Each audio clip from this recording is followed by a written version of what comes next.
Crooks stealing your identity and having major medical procedures for free. You will not believe how far one Wisconsin woman went pretending she was somebody else. Courtney Garris joins us with this I-Team investigation. Courtney. Carol and Steve, a Wisconsin woman had a liver transplant using a stolen identity. She bought someone else's social security number on the black market for around $1,500. Our investigation into medical identity theft also revealed how criminals could be putting your life at risk.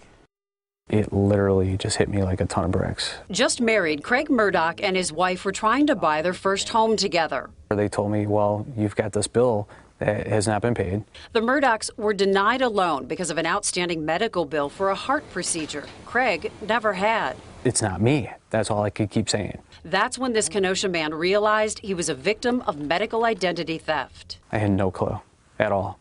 And for me, that was the biggest shocker. And that's the problem with this crime. It can go undetected for years.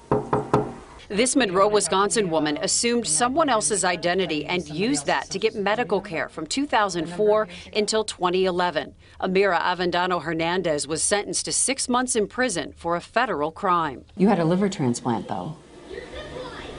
Yeah. A liver transplant that saved her life. Surgery Avendano Hernandez didn't pay for. An undocumented immigrant, she bought someone else's social security number on the black market. Do you recognize the name Wanda Aquino? Yes. You used her name? Yes. The real Wanda Aquino lives in Puerto Rico. Avendano Hernandez used her name to apply for Social Security and disability benefits. Once you're in the system is going to help you. And it did. John Vodry is the U.S. Attorney General for the Western District of Wisconsin. His office prosecuted Avendano Hernandez. We charged healthcare fraud because really what she ended up doing was a scam to defraud healthcare by filing false claims. She pled guilty to milking the state and federal government out of hundreds of thousands of dollars. I've been here close to 40 years.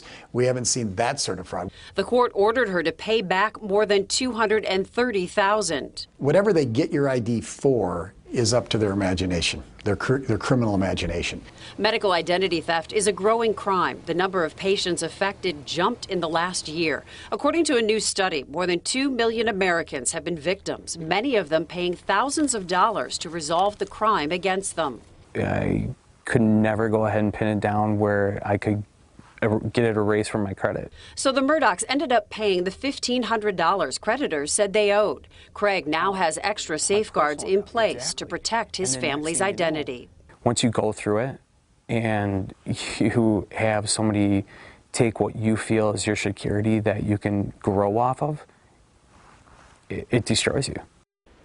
Now, in the case of Avendano Hernandez, the Wisconsin hospital treating her eventually noticed some red flags and then alerted the Attorney General's office. The victim in Puerto Rico did not know her identity had been stolen until authorities contacted her. So this can do more than just screw up your credit history.